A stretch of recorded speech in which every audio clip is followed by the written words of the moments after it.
All right, multivariable calculus, Ms. Deere back on the mic here. We're just gonna work through a couple more examples of power series. Remember that we've done this two ways. We've constructed the polynomial and turned it into a series. I've also given you a series. So let's give you one more. Let's give you the sum from n equals 1 to infinity of x minus 3 to the n over n. This is a power series. It has an x in it. The first thing we want to look at is where is the center? 3, because 3 is what's going to zero out all these terms. So now we want to find the radius of convergence. So let's use the ratio test to figure out for what values of x will this series converge to a finite number. So we take the limit as n approaches infinity of x minus 3 to the n plus 1 over n plus 1 divided by the original.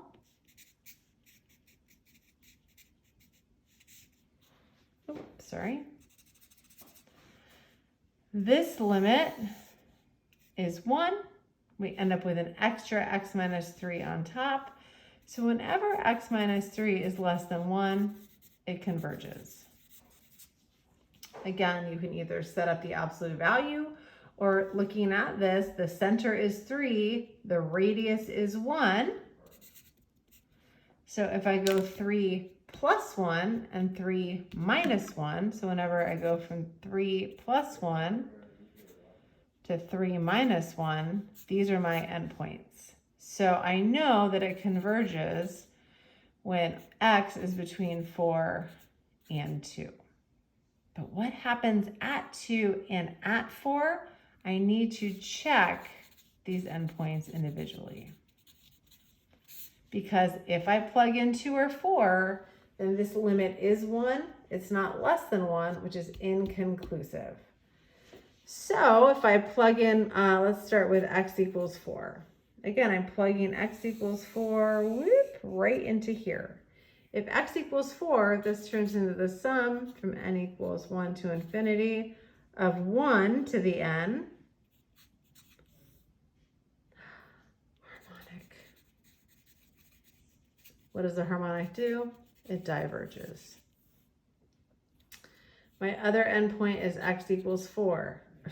That's the first one I did. Let's try x equals 2. Plugging x plus 2 into here.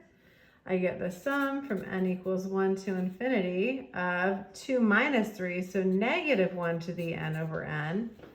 This is the alternating harmonic, which converges. So when x equals 2, it converges. When x is between 2 and 4, it converges. But when x is 4, it diverges. So my center is 3. My radius of convergence is 1. My interval of convergence is from 2 inclusive to 4 not inclusive. I include this endpoint, but I do not include this endpoint. So let's go end to end and let's do a whole one. So let's construct a Taylor polynomial. So that means my center is not going to be 0. For f of x equals ln of x at the center, let's say it's 1. So what is the value of f of 1? ln of 1 is 0, so my polynomial starts at 0. If I take my derivative, I get 1 over x. When I plug in 1, the value of my derivative is 1. So my next term is 1, x minus 1 to the 1 over 1, if you want to stick that in there. What is my second derivative? Negative 1 over x squared. At 1, the value of my second derivative is negative 1.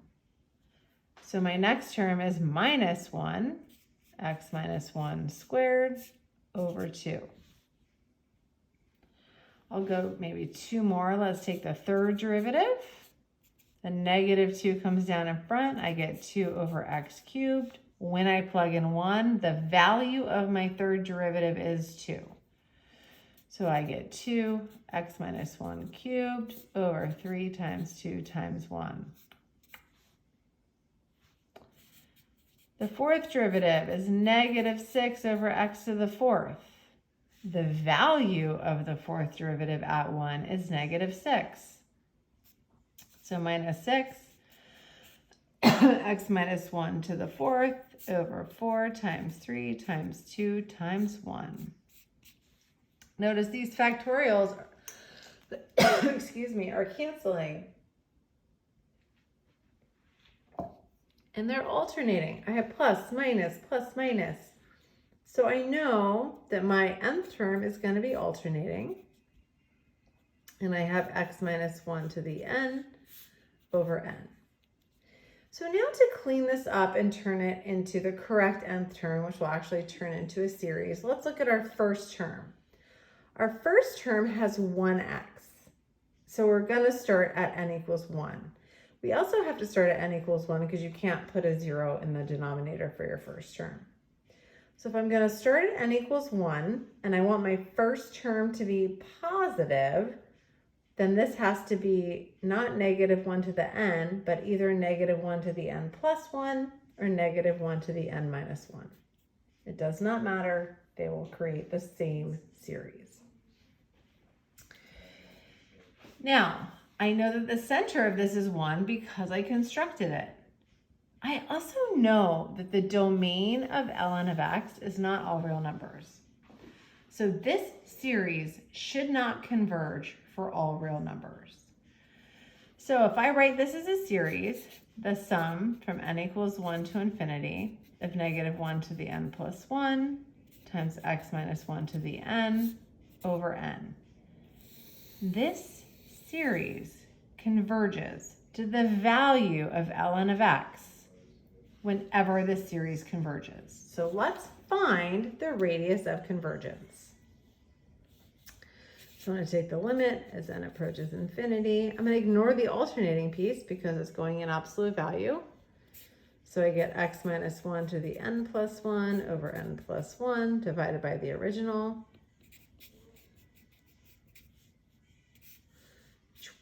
This goes to 1. This has an extra x minus 1, so I get x minus 1 less than 1. So my center is 1. My radius is 1. So this converges when x is 1 plus 1 and 1 minus 1.